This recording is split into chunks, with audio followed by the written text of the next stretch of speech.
Welcome back. Affordable housing, a reality or a hollow slogan? On to our second round now called cross-examination. Chitti Babu, to you first. Yeah. Is it possible to get a house for which the EMI is equal to perhaps in that area of the rent that a prospective buyer pays? The rental, if you look at in residential sector, it cannot match your EMI norms or interest norms in our country as of today. Why? That's mainly because of the land cost. See, affordability is a word, if as I rightly pointed out, even though she is on the other side. Chitti, let me ask you, let's simplify this. If I pay a rent of, let's say, 20,000 rupees a month, yep. Can I, even if I take a 20-year-old loan, yep. Will I be able to pay off EMI of 20,000 and get a good accommodation? Presently, no. Yeah.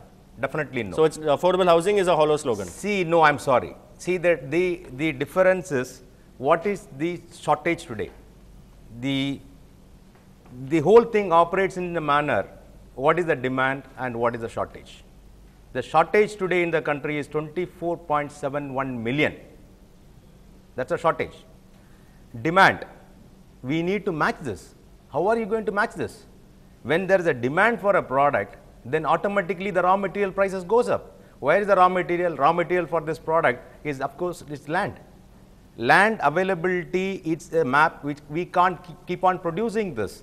Most of the new housing projects are in far-flung, God-forsaken areas in suburbs where transportation is a huge problem. Public transport is not easily available there. You will have misleading claims and, and advertisements in newspapers saying that, this is just 10 minutes away from the airport, this is 15 minutes away from the railway station, you've got this facility and that facility. Sometimes, you wonder 10 minutes whether it's by, if you have Lewis Hamilton as your driver or whether you have a private chopper. Sanjay, definitely today people are a lot more open to traveling 45 minutes to 1 hour. If we want to make affordable housing a reality, the land prices have to be less than 50-75 lakhs an acre. Even at 1.5 FSI, 50 lakhs per acre works out to 150 rupees per square feet. If we can bring down construction costs by using technologies like prefabricated structures, cellular concrete, we can actually bring down the construction cost to 600-700 rupees. And it's a developer profit of maybe 200 rupees. Can you sell products at 1,000 rupees to 1,100 rupees? That's the challenge. All right. Chitti Babu, to you next. The fine print. They say the devil is in the conditions. Now, you have so many hidden costs. Most of the apartments are, are semi-furnished, and then you have club maintenance, you have annual maintenance, you've got sinking fund. So these are not really disclosed to the buyer. Unless you as a customer, we as a customer, we ask for the details before buying a property, you're not getting it today. That's a fact. But there are builders available in the country to disclose all these factors on the day one to sell the product. So probably no, a customer has to go through this fact today because the demand is very high. If the demand is not there, probably these things will come into the picture. Okay, so in other words, you're saying customers should come to Akshay Homes. I'm sorry, I didn't say that. Okay, Ramesh Babu, to you next. The cost of an apartment in the city, I mean, there are builders, we won't give them a commercial plug here, there are builders who come up with apartments, who are coming up with apartments worth 4 to 7 crore rupees in the heart of the city, yes. Some of them construct helipads atop their buildings, perhaps, because you need them given our chaotic traffic here. So, how is it affordable? I mean, the person's capacity, the cost of an apartment today within city limits, juxtapose that against a person's average annual salary and capacity to repay. See, if Srimati mentioned this about affordability. If you look at a person's, you mentioned that, Sanjay, that 5 times a person's annual salary. Today, the demand for homes, people getting salaries between, let's say, 7,000 to 12,000 rupees, it's a huge demand. We are talking of close to 10 million people in just urban India looking for homes. If you can cater to that demand by producing homes, the government definitely needs to step in. The private partners just cannot fulfill these needs of the people. All right. Final question to Chitti. Chitti, what is the time frame for delivery? Most of the buyers end up paying 90% of the cost of property even before they can actually get possession. Yep. And till such time, they are saddled with the EMI plus the rent wherever they are staying. So it's a huge financial drain, making it unaffordable. See, the builders today, definitely take about 50% of the cost, which is equivalent to the land in the earlier days. Then the balance 50%, it depends upon the location to location. It's directly proportionate to the progress of the work. Whether the customer is paying as per the progress of the work or you are advancedly paying as per the requirement of the builder, that need to be watched out. But the first 50% or 45 to 60% depends upon the location, it goes to the land cost which is already been procured. The balance 40 or 50% is progressive payments according to the construction movements. So, we need to have the patience of looking at whether the builder has reached that particular stage, then pay. Then you don't get into the problem. No, it's not really in your mind or your patience. It's the size of your wallet to be able to pay your rent along with your EMI. That's the point. See, it's completely, I agree with you. What kind of product you are choosing? You are choosing a product which has a long-term project, say 4 years to deliver, where it is a 600 units, 800 units. Or if you are choosing a product where it is only 12 units, it will be delivered probably in 12 months' time. Right, thank you very much, Team 1, to Chitti and Ramesh. I think they put up a stoic defense there. On to Team 2 now, to Sohail Sarushi first. Investment in real estate today has perhaps the highest returns. I mean, the appreciation today is mind-boggling, much more than gold also. Be careful, go to the best lawyers, best developers, because they give you all false claims. They promise you the stars and moon, but it doesn't happen. They tell you 12 months, but it takes 2 years. Right. So you have to go by the track record of the developer and keep good lawyers, and you have to monitor the progress. All right. It all depends on your relationship too. They promise you the stars and the moon, but give you a helipad. All right. To Srimati next.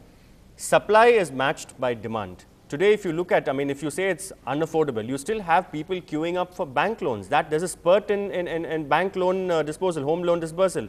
Also, if you go to any property fair today in the city, you know, it's bursting at the seams. Would it be so if housing is unaffordable, as you claim? No, I would say this way. Like, what happens is everybody wanting to have a house, it's a dream. But after they take up a house, it becomes a nightmare, because most of the times, I don't have, I mean, like, as regards Akshaya Homes, I do not have a complaint. But as regards other builders, they may default in the time limit which they do. And it is not only the EMIs, but also the interest that adds up to the headache. And you have something known as SARFAESI Act now, securitization. You default on a payment, the loan sharks are on your doorstep. Well, on time, Sohail Sarushi to you next. Gated communities. Today you have villas which are affordable. I'll give you examples which are close to hospitals, schools, where public transport also is available. I'll give you concrete examples. Ponmar, 200 villas for 25 lakh rupees onwards. Nalambakam, 30 kilometers of NH 45, where you know, 11.5 acre plot of 1,000 apartments, 700 to 715 square feet, from 13 to 13.2 lakh. Perambur, a 70 acre township, 4,000 apartments from 19 lakh rupees onwards. Not affordable? Fine, but you better check it out. Physically do your checking out and see if it's proper. If all sanctions are there, if it's, you should do your due diligence. Just don't go by your ads. Yeah, you agree that there are affordable housing available today? No, there are hidden costs. All right, fine. I'm sorry. Fine, okay. Next question to Srimati. Now, despite the bank's difficulty in assessing credit worthiness, credit risk, also repossession and low profit margins, banks do lend. In fact, they lend to low-income consumers in bulk to organizations like the Self-Employed Women's Association, the Indian Association of Savings and Credit, which in turn lend to low-income borrowers. Money doesn't come in that easily. The kind of signatures, you know, I'm sure when you go to a bank to avail financial assistance, the number of signatures that the bank take is countless. And you don't know when it dawns on you, you just default in 2 installments. Like I said, the loan sharks are on your doorstep. With non-performing assets in banks going up every year, shouldn't the bank then satisfy themselves? After all, it's public money involved there. Yeah, certainly, because banks are public trustee. They hold the money in trust for the country. So don't grudge the extra signatures is what I'm saying. No, that doesn't mean they can fill in the blank forms later on. I'm sure people who have availed financial assistance from bank would be able to speak on it. Because you don't know, at the time when you go to the bank to take money, you just sign in whatever forms that is extended to you. And later on, you know that the noose is around your neck. This is the age of double income couples, right? You have double incomes in families. This is the age of tax exemptions on home loans. Yes. So if you're prudent enough with your earnings, you will not find it really unaffordable. They give you all these claims of the rates, but there are hidden costs, like Madam said. because there are two economies here. It depends. And always when they tell you a square feet, at the end of it, you'll get an architect statement saying pay so much more, you might buy 1,000 square feet. But I know people, top-end developers who come and say 1,200 square feet, you have to pay extra. Common areas, parking space, then club costs. I don't need to go to the club because working couples who are working wouldn't have time to even spend with each other. Where is the question of them going to club, gym, and then swimming pools for ladies? I mean, specially designed for ladies or whatever it is. Where is the question? People will be running all the time in their life to pay off the EMIs. I think at 60 or 70, they would then settle down, at which time they would only want to go to an old age home than to go to a club. All right. Thank you very much. That's all the time we have for on this particular round. But stay tuned. We will be back in a very short while from now after a quick commercial break. When we come back, Crossfire, that's the round you don't want to miss. Stay tuned.